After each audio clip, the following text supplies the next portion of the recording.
ఒక జూమ్ కాల్లో అనకాపల్లికి తీసుకొచ్చిన కంపెనీ ఎందుకు అమరావతికి తీసుకురారు? ఈ మట్టి కట్టడాలకి కరెక్ట్ గా లేదు అని ఎలాంటి రిపోర్ట్ ఇచ్చింది? శివరామకృష్ణ గారి కమిటీ చెప్పింది. ఏంటి సార్ ఇది? అమరావతి గురించి గొప్పగా ప్రచారం చేయండి. ఎందుకు చేసుకోవాలి? గతంలో చేయలేదే. 2014-19లో చేయలేదులే. ఇప్పుడు ఎందుకు చేస్తున్నారు? 30,000 ఎకరాలు గవర్నమెంట్ భూమి ఉంటే తీసుకోండి సార్. ప్రైవేటు భూములు, ప్రజల దగ్గర నుంచి రైతుల భూములు తీసుకోకండి. రియల్ ఎస్టేట్ ని పెంచిన వాళ్ళు అవుతారు అంటూ ఒక అనుభవం లేని వ్యక్తి చక్కగా సెలవిచ్చినారు. తమరు మాత్రం తమరి సామాజిక వర్గాన్ని కొంతవరకు పెట్టి తెలంగాణ నుంచి ప్రొడ్యూసర్లు, డైరెక్టర్లు, తమరి బినామీలు ఇక్కడే భూములు కొనుక్కొని మీరందరూ ఎదిగిపోదాం, ఆర్థికంగా నిలబడిపోదాం. అరే ఎకరానికి 1450 గజాలు ఒక ఫ్లాట్ ఇస్తున్నారు సార్. ఆ ఫ్లాట్ ఖరీదు గజం గజం ₹1,00,000. అంటే దగ్గర దగ్గర ఎన్ని కోట్లు వస్తున్నాయి ఒక ఎకరం భూమి ఇచ్చినందుకు సార్? 2014-19 లెక్కల ప్రకారం ఎకరం భూమి అక్కడ 2 లక్షలు ఖరీదు లేదు. లేకపోతే 4 ఇంతలు కలపండి, 5 ఇంతలు కలపండి, 10 లక్షలు. 35,000 ఎకరాలకి 35,000 కోట్లతో అయిపోదును.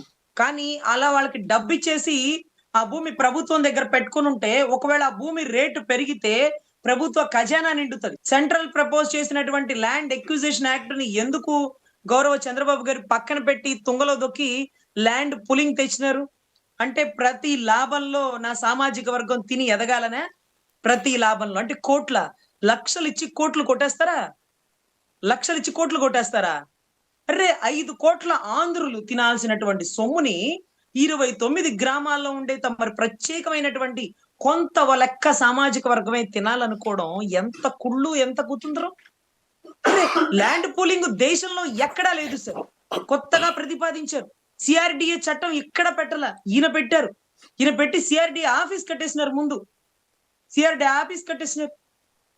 ఆఫీస్ ప్రకారం ప్రతి ఏటా కౌలు ఇవ్వాల. రోడ్లు లేకపోతే డ్రైనేజీలు, కరెంట్ ఇవన్నీ మనం చేకూర్చి వచ్చే లాభాల్ని మాత్రం కొంత లెక్క ఉండేటటువంటి సామాజిక వర్గం. అందుకనే గతంలో పవన్ కళ్యాణ్ గారు చెప్పారు, అమరావతిని కదలనివ్వం, అమరావతిలో అక్రమాలు జరుగుతున్నాయి, మేము వచ్చి కూర్చుంటాం, మేము వచ్చి ధర్నా చేస్తాం, మేము వచ్చి శాంతియుతంగా పోరాడతాం అని పవన్ కళ్యాణ్ గారు కూడా చెప్పారండి. అసలు 34,000 ఎకరాలతో పాటు 20,000 ఎకరాలు గవర్నమెంట్ భూమి ఉంది. ఈ రెండు కలిపి 54,000 ఎకరాలు. ఇవి కాక ఇంకా కూడా భూమి తీసుకుంటుంది. ఈ భూమిని తాకట్లు పెట్టేస్తున్నారు. సింగపూర్ని ఇక్కడికి తెస్తానంటారు. అసలు ఎక్కడికన్నా ఈ దేశానికన్నా వెళితే సార్, ఏ దేశం ఎగినా ఎందుకు కాలిడినా పొగడరా నీ తల్లి భూమి భారతిని, నిలపరా నీ జాతి నిండు గౌరవాన్ని అంటూ ఒక అద్భుతమైన పాట ఉంటుంది కదా సార్. అదంతా వదిలేసి ఆయన సింగపూర్కి వెళ్ళి ఏం చెప్తారు తెలుసా? మీ సింగపూర్ ఎంత గొప్పదో, సిగరెట్ కాల్చేవాడు కూడా మీ సింగపూర్కి వచ్చాక సిగరెట్ కాల్చడం మానేశాడు, ఎంత గొప్పదో మీ దేశం. ఇదా చెప్పేది. అక్కడ రూల్స్ ఏమైనా ఉంటే ఇక్కడ పెట్టుకున్నాం రండి. అంతేకాని ఆ దేశానికి వెళ్ళి మన దేశాన్ని చీప్ గా మాట్లాడతారండి. ఆ దేశానికి వెళ్ళి ఆ దేశం గొప్పతనాన్ని డప్పులు కొట్టి చెప్తారేంటి?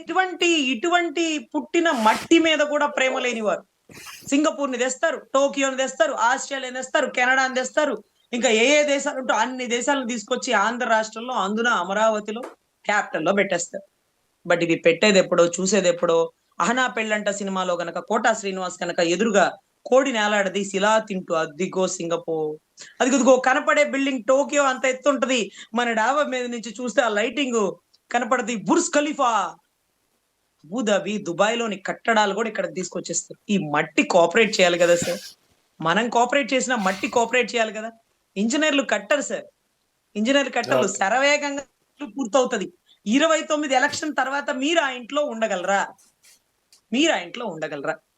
ట్రై చేయండి. 29 కల్లా మీరు ఇల్లు పూర్తి చేసుకోండి. ఆ ఇంట్లో ఉండగలిగే ధైర్యాన్ని చేయండి.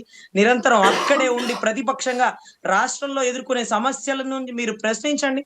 ఆ ఇంట్లో ఎన్ని రోజులు ఉంటారో చూడండి. సో ఎనీవే, ఇక్కడ జరుగుతున్న ప్రతి దాన్ని మనం ప్రశ్నించలేం, కానీ అమరావతిని గొప్పగా చూపించండి, అమరావతిని తీర్చిదిద్దండి అనే ప్రతి ఒక్కరికి మనం చెప్పే ఒకే ఒక్క మాట ఏంటంటే, రానున్న 2-3 నెలల్లో అమరావతి ఏంటి అనేది రాష్ట్ర ప్రజలకి డ్రోన్ కెమెరాల ద్వారా లైవ్ లో తెలుస్తుంది.